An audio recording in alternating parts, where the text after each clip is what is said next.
ci wàllum yoon la ñuy taxaw tey nga bëgg a wax ci mbirum Sitor Ndour mi ñu doon tuumal sàkku ba jamono ji mi ngi ci kaso bi tey nga samp laaj fan la ñu toll wala lan moo des ci mbirum Adji Sarr ak Sonko. En quoi ces deux affaires là sont liées ndax dafa am corrélation en dehors de mbirum sàkku bi ñuy wax ci ñaar yëpp. waaw avant may commencer dama bëggoon profité pour jaale ñi nga xamante ñoom ñooy mbokki Jean-Pierre Mané. Rendre ko hommage parce que Jean-Pierre Mané. maa moom ngeen yéen ñaar l'Observateur. voilà sama naataango avant l'Observateur ñun ñoo commencé ndoo il y a 22 ans maintenant ñoo ngi commencé ndoo le journal Le Populaire ñun ñaar après on s'est retrouvé à l'Observateur donc c'est quelqu'un bu nga xamante ne on a cheminé depuis 22 ans waaw mu nekkoon ku nga xamante ne xarit la woon mais demoon na ba nga xamante ne frère la woon ci ñun ñëpp di ñaan yàlla nag yàlla baal ko ay rëcc-rëccam yàlla xare ko àjjana donc mooy kàddu yi nga xamante ne bëggoon naa ko lancer di masawu famille am di jaale groupe Futurs Médias yëpp nga xamante ne amoon nañ des relations particulières avec Jean-Pierre Mané donc yàlla na ko yàlla baal ay rëcc-rëccam par rapport ak question bi nga xamante ne posé nañ ko damay gis ñuy def la plupart corrélation entre li nga xamante ne moom mooy affaire Sitor Ndour ak li nga xamante ne moom mooy affaire Adji Sarr ak Ousmane Sonko mais may wax ni ci justice amul benn dossier bu nga xamante ne nuroo na ak moromu dossier am parce que tey boo jëlee rek code pénal dañuy wax ni le juge il est saisi in rem et non in personam bu ñu nee in rem moom mooy il est saisi par des faits te amul benn fait bu nga xamante ne nur na ak moroomam tey jii li nga xamante ne moom moo boole dossier Adji Sarr Ousmane Sonko ak dossier bi nga xamante ne mooy Sitor Ndour c'est juste l'infraction de viol mais les circonstances na mu amee ak affaire yi bokkuñu tey ji boo xoolee ña nga xamante ne ñoom ñu yor dossiers yi bokkuñu kii doyen des juges moom moo ko yor kii deuxième cabinet moom moo ko yor la nga xamante ne ñoom ñooy les victimes présumées kii majeur la kii mineur la nga xamante moom mooy circonstance de fait yi également ça s'est pas passé ci même lieu ça s'est pas passé ci même endroit ça s'est pas passé ci même temps am na yenn yu nga xamante ay détails yu nga xamante ne y'a que le juge bi nga xamante moom moo yor dossier ci loolu lay mën a basé wu pour def li nga xamante moom mooy kawam et boo jëlee code de procédure pénale daf ne le juge que mu nekk le juge d'instruction que mu nekk le juge du siège mënul fonder sa conviction que sur les pièces yu nga xamante ne déposé nañ ko et sur les auditions yu nga xamante ne ñëw na moom mu waxtaan ci ak ba pare daal ci fixer son propre opinion donc tey jii boo xoolee par exemple ci ñaari dossiers yi c'est vrai li nga xamante ne moom la ñu war a wax mooy il faut que justice soit rendue que mu nekk ci dossier Adji Sarr que mu nekk ci dossier ki nga xamante ne moom mooy Sitor Ndour parce que comme lu ñuy wax il s'agit pas de rendre justice à Sitor Ndour ou bien à la fille bu nga xamante ne moom la ñu wax ne moom la ñu violé il s'agit pas ici également de rendre justice à Adji Sarr wala Ousmane Sonko parce que la justice n'est pas rendue pour ñoom la justice est rendue au nom du peuple sénégalais donc li ñuy xaar moom mooy que ne justice ci boppam mu def liggéeyam convenablement sans que mu soucier wu ci pression bu nga xamante ne mu ngi jóge ci ay ñoom Ousmane Sonko wala ci ñoom Sitor Ndour wala mu nekk pression bi nga xamante ne mu ngi jóge ci pouvoir wala mu ngi jóge ci feneen parce que même boo xoolee la presse d'aujourd'hui on a vu des comptes rendus de gens yu nga xamante ne rencontré wu nañ le président Macky Sall samedi bi en lui demandant ñu def le tout ba nga xamante ne l'affaire Adji Sarr Ousmane Sonko ñu àddu ci pour que justice ñu rendre ko je me dis que nag peut-être c'est une sortie bu nga xam ne sortie malheureuse c'est pas au niveau du palais que la ñu war a évoquer des dossiers judiciaires loolu noonu boo ko defee da ngay accréditer la thèse selon laquelle l'exécutif ci boppam dafa dugal loxoom ci kiyam c'est des choses à ne pas faire il faut laisser la justice faire son travail mu def liggéeyam convenablement tey boo jëlee dossier Ousmane Sonko depuis bi nga xamante ne posé nañ l'acte muy inculpé ki nga xamante moom mooy Ousmane Sonko on a fait des auditions ñu nga xamante ne Adji Sarr auditionné nañ ko auditionné nañ ki nga xamante moom mooy la dame bu Sweet Beauté auditionné nañ jëkkëram auditionné nañ ki nga xamante moom moo nekkoon deuxième masseuse bi nga xamante moo nekkoon ak Adji Sarr te Adji Sarr cité woon ko mais jusqu'à présent amul benn acte bu nga xam posé nañ ko en ce qui concerne ki nga xamante moom la ñu accusé Ousmane Sonko n'a jamais été auditionné au niveau de la gendarmerie. Ousmane Sonko n'est pas encore auditionné dans le fond du dossier ci affaire Sweet Beauté bi. Il y a que la première comparution mooy jour bi nga xamante ne dañ koy inculper te la première comparution bu ñuy inculper nit kenn du xóotal dañuy ñëw rek notifier nit ki ay charges ñëw rek dañ la woo beneen jour bu nga xamante ne dañ toog ñu xóotal jusqu'à présent loolu yi amu ci donc à l'état actuel ci dossier bi la nga xamante ne képp ku nga xam justiciable la am nga droit par nga wax ko moo di war nañ jël dossier bi def ci li ci war mu dem ba ca cëppaandaw ga cëppaandaw gi mooy la tey ubbi nañ instruction ñu ngi ci audition ñu ngi ci asafula instruction ñaari rek la mu génne soit on a des charges suffisantes contre Ousmane Sonko bi nga xamante moom mooy lañ accusé ñu renvoyé ko devant la juridiction de jugement ñu jugé ko soit amuñu ay charges suffisantes ñu def non-lieu bàyyi ko mu vaquer mais Daouda propose justice bi c'est vrai que li gars yi dañ naan le temps de la justice n'est pas le temps des médias et cetera mais bu Sitor Ndour bi gaaw na trop jamono ji moom meñ ci kaso bi pour Sonko on a vu loo xamante ni kun jiiñ la ñu ne doonoo criminaliser mbiram viol mais bi coow li bëree gis nga ko pression am dëkk bi tàkk ci lañ ko daal di sax déjà inculpé que mais demu ci ndungu siin est-ce que foofu aussi du indi xëy ni ni ci opinion bi nit mën a amee gis-gis ci traitement dossier judiciaire yi waaw je suis d'accord avec toi parce que tey jii même boo xoolee par exemple dans l'affaire Ousmane Sonko dès le début les gens même des avocats yu nga xamante ñoom ñoo ko doon défendre ils se posaient même la question de savoir comment quelqu'un pouvait être inculpé pour une infraction bu nga xam ne dañ ko qualifié de crime ba pare ñu bàyyi ko liberté provisoire ça se passe pas très souvent la plupart ñi nga xamante ne dañ leen inculpé pour infraction yu nga xamante ne dañ ko qualifié de crime buñ paree mandat de dépôt moom moo ciy topp même si amul fenn fu nga xamante ne code de procédure pénale wax na ci ku ñu inculpé ci affaire crime dañ la war a placer sous mandat de dépôt fenn rek la ñu wax ne par exemple yenn crime yenn infraction yu nga xam dañ ko qualifié crime fenn rek la ñu wax ne bu ñu ko inculpé nit ki procureur bu ko demandé le juge d'instruction a l'obligation de placer sous mandat de dépôt moom mooy les articles 56 à 100 ak l'article 255 le viol ne fait pas partie de ces infractions là maintenant boo gisee chaque fois placement sous mandat de dépôt boo xoolee procédure pénale ñetti étape la dafa am enquête préliminaire am instruction am jugement boo jëlee ci enquête préliminaire bi la plupart on se base sur des indices ci indices yooyu le procureur basé wu pour demander l'ouverture d'une instruction wala di jël dossier renvoyé directement devant la juridiction de jugement au tribunal des flagrants délits ci indices yooyu également la ñuy basé wu pour ne kii dañ koy placer sous mandat de dépôt wala dañ koy jox liberté provisoire ay indices boo ñëwee instruction étape bi nga xam moom lañ tollu tey là on cherche des charges et non pas encore des preuves ay charges donc tey jii étape bi ñu tollu mooy Ousmane Sonko est-ce que am nañ ay charges suffisantes pour yóbbu ko en juridiction de jugement foofu lañ toll. Sitor Ndour bi nga xamante ne les gens disent que il y avait des indices yu nga xam ñoom ñoo doon motiver son inculpation et son placement sous mandat de dépôt mu nga tey kaso liberté provisoire parce que les gens estiment que il y a eu des indices benn. ki nga xamante ne moom mooy la fille bi nga xamante moom moo ko accusé mineur la deuxièmement këram la doon liggéey comme étant sa domestique et troisièmement il y a un certificat médical bu nga xamante ne versé dans le dossier bu nga xamante ne qui accréditerait la thèse selon laquelle il y a eu viol donc au moins il y a 3 indices yu nga xamante ne juge bi mën na ci basé wu pour peut-être placer sous mandat de dépôt comme il le fait dans d'autres dossiers boo jëlee peut-être l'autre dossier la personne bi nga xamante ne moom lañ ko séq c'est pas une mineure c'est une majeure lañ la deuxième chose le certificat médical bi nga xamante ne moom la ñuy wax c'est pas un certificat médical à charge c'est plutôt un certificat médical à décharge donc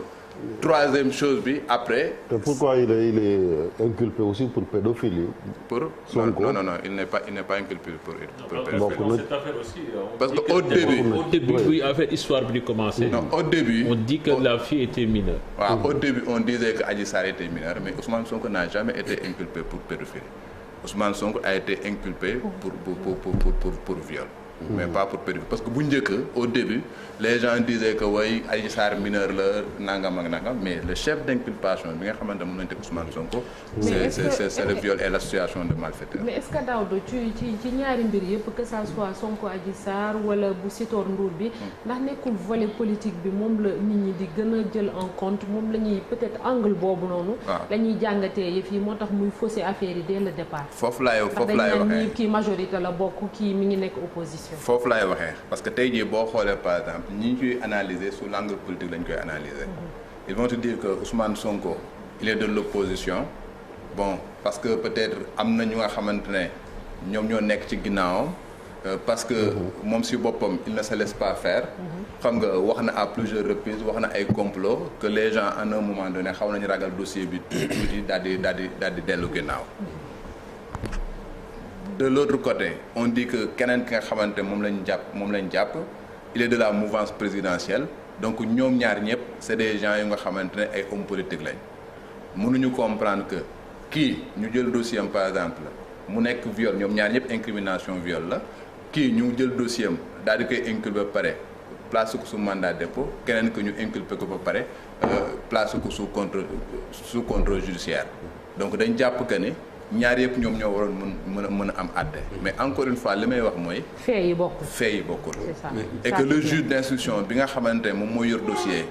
il est saisi in rem encore une fois et non in persona. ñëwuñu ko Ousmane Sonko wala ñu ne ko. c'est des faits yu nga xamante ne procureur dans le réquisitoire introductif bu nga xam da koy jox. dafay exposer les faits yi ne ko jour sangam heure sangam béréb sangam. lii moom moo fa xewoon te lii nag nga xamante ne xew na dañ jàpp ni. dafa nekk lu nga xamante ne infraction la prévue par l'article 320 du code pénal bi nga xam moom mooy prévoir viol et par conséquent damay demander à ce que nga inculper leen sur la base de l'article 320 dama bëgg nga placer leen sous mandat de dépôt wala dama bëgg nga placer leen sous contrôle. Alors Daouda gestion dossier bi yaa ngi doon wax sànq am na ci ay différences am na cabinet doyen des juges ak juge d'instruction ci yan critères la ñuy ci yan critères la ñuy basé wu déjà pour que les cabinets soient différents par exemple pour kii juge d'instruction topp kii bi cas bi et puis l'autre ça soit le doyen des juges. L'autre chose c'est que certificat médical bi pour en revenir au cas de Ousmane Sonko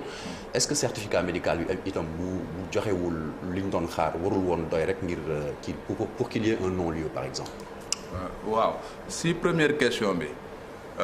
le procureur de la République code de procédure pénale moom moo ne il a l'initiative des poursuites. D'accord. Il est le maître des poursuites. Et que moom si boppam moom mooy jël benn nu tuddee réquisitoire introductif. choisir pour juge d'instruction bu ko neex mu jox ko boo jëlee Dakar. Il y a 10 cabinets d'instruction. D'accord. Donc képp ku ci nekk procureur ci boppam mën na la jébbal ñëw na dama bëgg ko ubbil ma information sangam donc c'est à la discrétion du procureur de la République. moom mooy choisir juge d'instruction bu ko neex. en fonction des dossiers yu muy confier. D'accord. Bon l'autre chose également mooy le certificat médical. Même le certificat médical ne lit pas le juge. D'accord. C'est une pièce bu nga xamante ne mën na ko permettre mu am ay informations yu nga xamante ne dina ko permettre mu charger wala mu décharger. mais loolu doyul. parce que dama la wax sànq que ni le juge d'instruction code de procédure pénale moo ko wax ne mënul fixer conviction que sur les pièces le certificat médical est une pièce mais également sur les débats yu nga xamante ne dafay am. Parce que en fonction d'un certificat médical mën na poser un certain nombre de questions. mën na demander sax contre-expertise pour confirmer les termes du certificat médical ou bien pour dire je te donne l'exemple par exemple de ce qui s'est passé fële na à Ziguinchor. Il y a un rapport d'autopsie qui dit que par exemple. Idrissa Goudiaby objet contondant moo ko rey. ñu def contre-expertise ñu démentir ko daal di wax ni c'est une balle réelle moom moo ko rey. donc loolu rek ça suffit pas pour un juge d'instruction mu fixer sa conviction. donc il faut que mu xóotal. auditionner à gauche auditionner à droite xam nga def expertise contre-expertise réquisition à personne qualifiée regrouper le maximum d'éléments sur la base de cela mu doog moom def li nga xamante ne moom mooy liggéey mooy il a des charges suffisantes mu renvoyer devant la juridiction de jugement amul des charges suffisantes mu def non-lieu.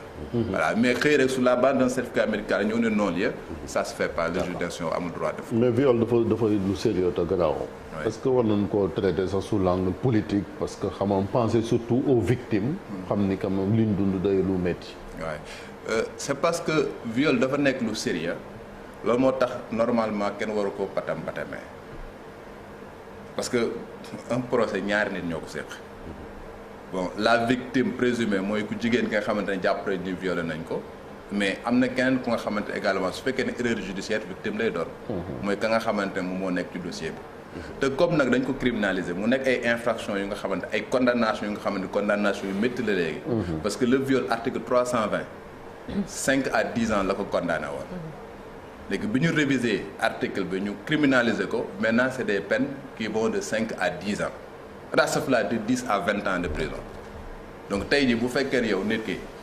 mi ngi risquer par exemple une peine de 20 ans de prison bala nga koy yóbbu kaso wala nga koy condamner il faut nga saytu ko bu baax ba sa culpabilité ne souffre d'aucune contestation pour que ñu mun ko yóbbu kaso. La deuxième chose également il faut que ñu xamante même en justice quand on n'a pas des preuves irréfutables le doute profite toujours à l'accusé ou bien au prévenu. Le doute profite toujours au prévenu ou à l'accusé. Au prévenu bu fekkee ne tribunal correctionnel la à l'accusé bu fekkee ne cour d'assises la wala mu nekk chambre criminelle. loolu mooy différence bi entre les deux termes. Et pour Sitor donc il risque gros en réalité. Non jusqu'à présent il est présumé innocent. Tey jii il est placé sous mandat de dépôt sur la base d'indices. mais rien n'indique encore que ni moom moo liñ koy jiiñ moom moo ko def. maintenant instruction lañ dem ci biir instruction bi. su fekkee juge d'instruction bi il a recueilli des charges yu nga xamante ne muy confirmer indice yi nga xamante moom la amoon da koy renvoyer devant la juridiction de jugement bu ñu ko yóbboo di ko juger également juge ba moom ay preuves lay lijjanti est-ce que am na ay preuves que ni selon lesquelles que ni Sitor moom moo violé la fille su fekkee ni am na ay preuves bu boobaa il risquerait gros parce qu'il risquerait une peine bu nga xam mën na dem ba 20 ans. instruction dafa am ab. dafa am ab délai. non instruction amul ab amul fenn fu nga xamante ne juge d'instruction bi appal nañ ko ne ko ñaari at nga am ñetti at nga am ñeenti at nga am loolu c'est chaque fois loolu sax wax nañu révision la war a am xam nga ba nga xamante ne duñu day éviter les longues détentions préventives tu as des gens yi nga xamante ñu ngi kaso seen dossier di fa traîner pendant 5 ans 6 ans 7 ans kenn jugé guñ leen parce que instruction bi tout simplement dañ ko encadré wul defaluñ ko limite. mais justement ñu ngi wax ci limite barki démb dégg nañ Ousmane Sonko wax ne day nekk candidat en 2024 sans surprise. Est-ce qu'il sera facile de dissocier aspect politique bi ak aspect judiciaire bi ndax il a fallu encore une fois mu ñëw taxaw di wax candidature am que ñu bokk majorité bi taxaw ne déedéet balaa muy wax waxu candidature nañu leeral mbirum viol boobu ba pare. waaw non les deux ne sont pas liés Ousmane Sonko est un homme politique. C'est un citoyen sénégalais qui jouit de ses droits. Jusqu'au moment où je te parle, c'est quelqu'un qui jouit de ses droits. Absolument. La preuve, il devait participer aux élections législatives passées. Bu ñu invalidé wuloon peut-être la liste de Yewwi Askan Wi. daf doon bokk. Il jouit de ses droits. Et par conséquent, il a bel et bien le droit de dire que en 2024 je suis candidat. 2024 nag ñëwagul. Léegi nag si entre-temps. amul lenn lu nga xamante ne moom moo ko gàllankoor sur le plan judiciaire il sera bel et bien candidat mais si entre-temps par exemple supposons que le dossier Adji Sarr ñu ñoon par exemple ñu dépoussiérer ko mu dem ba nga xam ba ñu juger ko condamné ko et que la condamnation devienne définitive à partir de ce moment-là il pourrait voilà ce n'est que quand il y a condamnation définitive. D'accord. Parce que mën nañ la condamner en première instance nga def appel boo defee appel l'appel est suspensif nga ñu condamner la en cours d'appel également tu peux te pourvoir en cassation maintenant il faut que ñetti bal yëpp ñu tirer ko ba nga xamante la condamnation est définitive loolu la ñuy wax l'autorité de la chose jugée à partir de ce moment là yow ñàkk nga li nga xamante ne moom mooy say droit wala am nga ko définitivement. mooy li dal Karim Wade ak Khalifa Ababacar Sall. mooy li dal Karim Wade parce que loolu après loolu bu amee rek da ngay dem nga appliquer les dispositions du code électoral xam nga article L29 ak article L30 bu boobaa foofu ngay dem nga appliquer ko bu fekkee ne dafa perdre ses droits civiques loolu ngay appliquer tout simplement et que boobaa du nekkati sax du mën a inscrire sur les listes électorales. kon ñoom teel na actuellement ñuy wax Ousmane Sonko naan ko mënoo bokk c'est danser plus vite que la musique. non c'est pas à eux de le dire c'est à la justice maintenant bu ñu demee ba nga xamante ne condamné nañ ko ba pare et puis boobaa ñu doog a aviser mais tey jii Ousmane Sonko est bel et bien un citoyen sénégalais bu nga xamante ne qui a ses droits et qui peut bel et bien participer à une élection présidentielle et une élection législative ou bien une élection locale. D'accord merci beaucoup merci Alaaji Daouda ci jàngat bi. léegi dañuy jàll ci beneen pàcc bi.